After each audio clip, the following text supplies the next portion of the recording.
रहा है। हमारे यहाँ एयरक्राफ्ट सिस्टम, एयरलाइंस मजाक बनकर रह गई है। आम नागरिक तो छोड़ो, अभी 1 साल नहीं हुआ ठीक से एयर इंडिया क्रैश, माशाल्लाह हम सब भूल गए। किसी ने नहीं पूछा कि मोदी जी या गवर्नमेंट बताए कि भाई ये क्रैश हुआ कैसे था। अब महाराष्ट्र के डिप्टी सीएम का प्राइवेट जेट बारामती में क्रैश हो गया लैंडिंग से पहले, क्योंकि एयरक्राफ्ट में कोई दिक्कत होगी।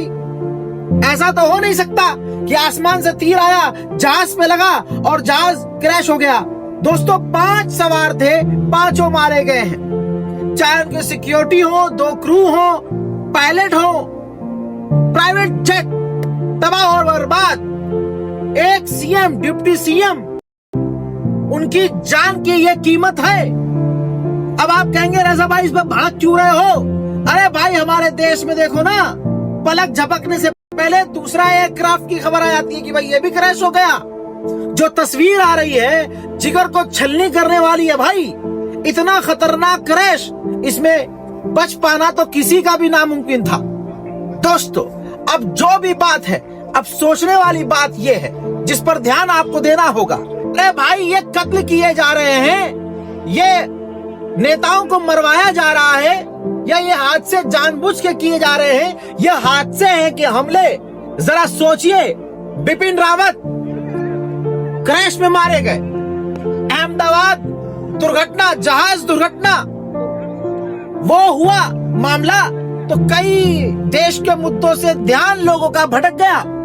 फिर विजय रूपाणी और अब माननीय अजीत पवार। भाई कुछ तो समस्या है, लापरवाही कहिए, नाकामी कहिए, सिस्टम का फेलियर कहिए, जो मर्जी कहिए, लेकिन अकाउंटेबिलिटी किसकी है? भाड़ में जाए सब। आ जाता है कि हवाई सफर होता है सबसे सेफ होता है, लेकिन अब क्या भारत में ये सेफ है? दोस्तों पत्रकार आवेश तिवारी ने जो लिखा है दिमाग घुमाने वाला है और इसकी जांच होनी चाहिए।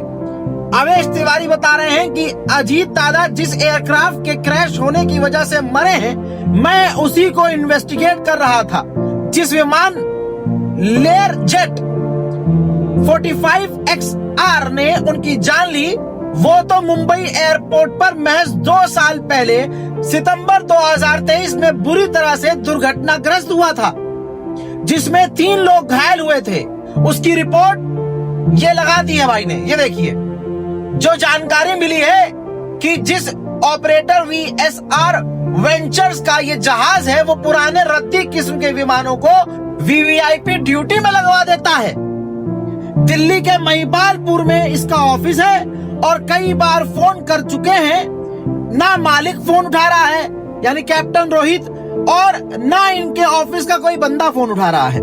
अजीत दादा के मौत की सही जांच बहुत जरूरी है, लेकिन यहाँ मैं ये भी कह देना चाहता हूँ कि बड़ी बड़ी जांच होती है, रिपोर्ट लेकिन नहीं आती है, और फिर हम भूल जाते हैं अगला हादसा होने तक।